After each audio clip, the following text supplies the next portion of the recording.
जय जय श्री महाकाल।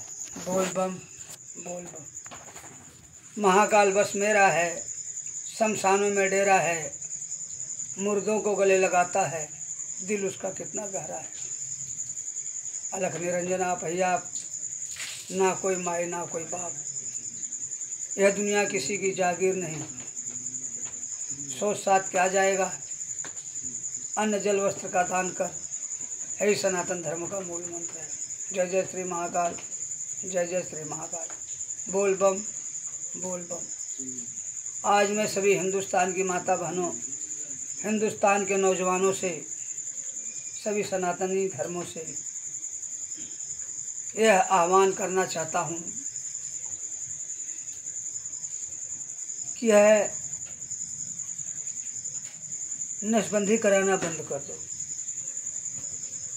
आज हमारे हिंदू भाई बस इनको एक मगज में लगा हुआ है, हमारा सनातनी धर्म है, हम सनातनी हैं, हमारी संस्कृति, हमारा इतिहास सब सनातनी है, हमारा एक एक लहू सनातनी है और हम सनातन धर्म के विषय में अपनी ज़िंदगी दे सकते हैं, जान दे सकते हैं, कुर्बानी दे सकते हैं। इसलिए हिंदुस्तान की माता बहनों, हिंदुस्तान के नौजवानों, ये जो आज हमारे सनातन धर्म ऐसा डूब रहा है जैसे कागज़ का नाव पानी में डूब जाए। आज नज़र उठा के देख लो, सभी हिंदुओं के दिमाग में एक गोदरेज बना हुआ है कि बस एक बेटा एक बेटी ज़्यादा नहीं चाहिए। सोचो, सन 1980 से पहले हमारे बाप दादा सब सनातनी हिंदू, हिंदुस्तान की माता बहनें 8-8, 10-10 संतान का जन्म होता था एक एक माता पिता से। अब पूरा घर कुनबा घर से बच्चों से भरा रहता था। मम्मी मम्मी पापा पापा, पहले मम्मी पापा ने माई माई बाबू बाबू बोलते थे लोग। पूरा घर बच्चों से भरा हरा भरा रहता था, चहल पहल रहता था। सुबह बाप कहीं घर से जाता था, शाम को आता था, तब बच्चों का प्यार पाकर वो कितनों भी दुखी रहता था, कितनों भी मुसीबत में रहता था, लेकिन उसका प्यार से दिल गदगद हो जाता था। और एक बच्चा अगर इधर उधर नहीं दिखाई देता था, कहीं खेलने में लग गया, कहीं तो माता से पूछता था, उसके अरे फलाना कहाँ गया, रे कहाँ गया, उसे खोज के ला। लाने के बाद उसे डांटा जाता था, कहाँ था रे, क्या कर रहा था रे, ऐसा नहीं करना मेरे बच्चे। लेकिन आज पहले ताऊ थे, चाचा थे, दादा थे, नाना थे, काका थे, सारी दुनिया का रिश्ता बना हुआ था। एक मर्द का कितना रिश्ता होता, किसी का भाई होता है, किसी का बाप होता है, किसी का चाचा होता है, किसी का ताऊ होता है, किसी का मामा होता है, किसी का फूफा होता है, किसी का दादा होता है, किसी का भांजा होता है, किसी का साला होता है, किसी का जीजा होता है। न जाने कितने रिश्ते होते हैं। एक नारी, किसी की बहन होती है, किसी की बेटी होती, किसी की पत्नी होती, किसी की भाभी होती, किसी की बुआ होती, किसी की दादी होती, किसी की नानी होती, किसी की काकी होती, कितने रिश्ते होते। एक देवी, एक आदि शक्ति, नारी आदि शक्ति होती है, आदि शक्ति का अवतार होती है, यह स्वयं शक्ति है। जब जब धर्म की हानि हुई है तब तब शक्ति का अवतार हुआ है। अगर शक्ति का अवतार नहीं होता तो महिषासुर नहीं मारा जाता, शक्ति का अवतार नहीं होता तो चंड मुंड नहीं मारा जाता, शक्ति का अवतार नहीं होता तो रावण जैसे महाविद्वान राक्षसी नहीं मारा जाता।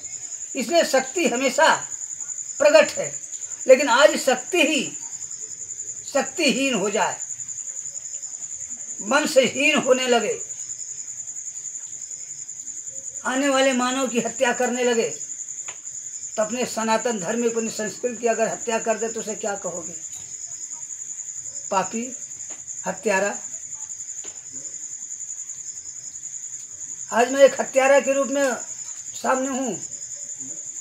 गर्भ में देखा तो बेटी मरवा दिया। सोचो, एक आदि शक्ति है वो, और शक्ति अगर धरती पर जन्म लेती तो कितनी सृष्टि की रचना करती, लेकिन एक गर्भ में पल रहे बच्चे को हम दवा खाकर कितनी निर्मम हत्या करते हैं, कितनी बेदर्दी से उसे हम मारते हैं। वह गर्भ में कितनी तड़पती होगी, कितनी सी शक्ति होगी, कितनी कल्पती होगी कि हे भगवान, मेरे साथ ऐसा अन्याय क्यों हो रहा है। जिस गर्भ में जिस बच्चे को तुम मार रहे हो वह एक देश की ताकत है, एक हमारे देश का ताकत है, हमारे बुढ़ापे का सहारा है, देश का सहारा है, देश की भविष्य है। लेकिन आज हम कितने बेदर्दी बेरहम से ही गर्भ में मार दिए। सोचो, मेरे से जरा बड़ा पापी हत्यारा कौन हो सकता है। इसलिए आज हमारे पास क्या है, एक बेटा एक बेटी, इसके बाद हमने ऑपरेशन करवा लिया, नसबंदी करवा लिया। अब हम नसबंदी करवाने वाले को क्या कहे बोलो, मर्द। संतान न पैदा होने वाले को क्या कहते हैं आप सोच लो। मैं नहीं बोलूँगा, कुछ बोलूँगा तो लगेगा बुरा कि बाबा ने हमें ऐसा बोल दिया, हमें नापुंसक बोल रहा है, हमें फला बोल रहा है। मैं नहीं बोलूँगा, परंतु सोचो कि जो एक इंसान संतान को पैदा कर सकता है, मानव को पैदा कर सकता है, आज वो ऑपरेशन करवा लिया, नसबंदी करवा ली, उसको मैं क्या कहूँ। इसलिए हिंदुस्तान की माता बने हर नारी नसबंदी करवाना चालू कर दिया। आज ये देखो, मुसलमान कभी नसबंदी नहीं करवाते, 8-8, 10-10 को संतान को जन्म दे रहे हैं, देश को गुलाम बनाने की तैयारी कर रहे हैं। खैर, इनका सपना कभी पूर्ण तो होने वाला नहीं है, परंतु इनकी हौसला बुलंदी की तरफ जा रही है और हमारी हौसला बुलंदी को तोड़ रही है, सनातन धर्म को डुबा रही है, सनातन संस्कृत सनातन मर्यादा को डुबा रही है। बस एक बेटा एक बेटी के बाद हम ऑपरेशन करवा रहे, बेटी भाग गई, बेटा मर गया, खानदान नाश हो गया, घर में कोई चिराग जलाने वाला नहीं। अभी एक वीडियो मैंने 2-4 दिन पहले दिया था कि अपने माँ बाप का एक ही औलाद है, हाथ में हथकड़ी, पाँव में बेवड़ी पड़ी हुई, पागलपन छाया, उसका हमने वहीं उतारा किया, इसका उसका यहाँ से हमने क्रियाक्रम किया, कुछ ठीक हुआ। अब वो सोचो उसके माँ बाप का सहारा क्या है, उसका क्या हास्य होगा उनके माँ बाप का। ये शमशान में रोज हम देखता हूँ बैठ के लोग रोते हैं, हम पूछ भी लेता हूँ क्या हुआ मेरे भाई, क्या करे बाबा, एक ही औलाद थी, एक्सीडेंट में मर गया, हो औरत से झगड़ा हुआ, जहर खा लिया, कर्जा ले लिया था, फांसी लगा लिया, अब मेरा तो कोई दूसरी औलाद तो है नहीं। बोलो उनके बुढ़ापे का क्या होगा। अगर जो 2-4 भाई होते तो बुढ़ापे का सहारा तो रहते, देश की ताकत, देश की भविष्य तो होते, हमें शमशान तक ले जाने वाले तो होते, हमें कंधा देने वाला तो होता।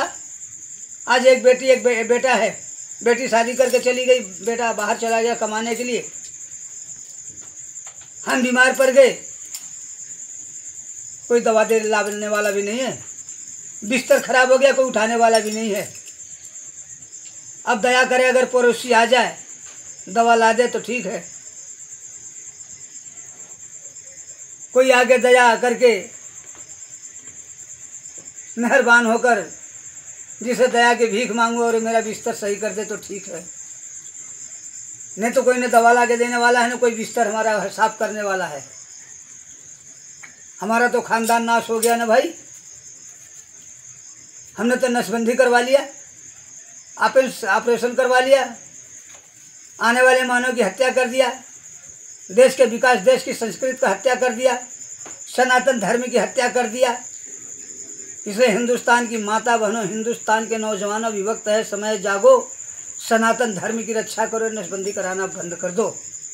मैं आपसे हाथ जोड़कर यही निवेदन करूंगा।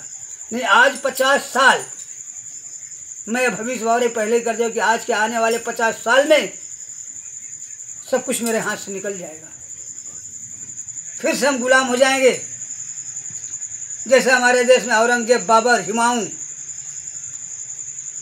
आके राज किया था, उसी तरह कोई न कोई बाबर बन जाएगा, कोई हुमायूं बन जाएगा, इनकी आबादी बढ़ जाएगी, इनका वोट सिलेक्शन ज़्यादा हो जाएगा, गद्दी का मालिक बन जाएंगे और हमारे ऊपर जुल्म ढाएंगे, हिटलरपन हो जाएगा। जैसे सन 1980 में इंदिरा गांधी देश का प्रधानमंत्री बनते ही हिंदुओं के ऊपर जुल्म ढाना चालू कर दिया, देश की संस्कृत सनातन धर्म को डुबाना चालू कर दिया। और एक तरफ मुसलमानों को बोल दिया कि 4-4 शादी करके जितना संतान पैदा करना है कर लो। और एक तरफ हिंदुओं को बोल दिया कि खबरदार, एक बेटा एक बेटी से ज़्यादा होगा तो तुम्हें कोई नौकरी नहीं मिलेगी, तुम्हें सरकारी नौकरी से तुम्हें वो नहीं मिलेगा कोई पद आगे जाकर।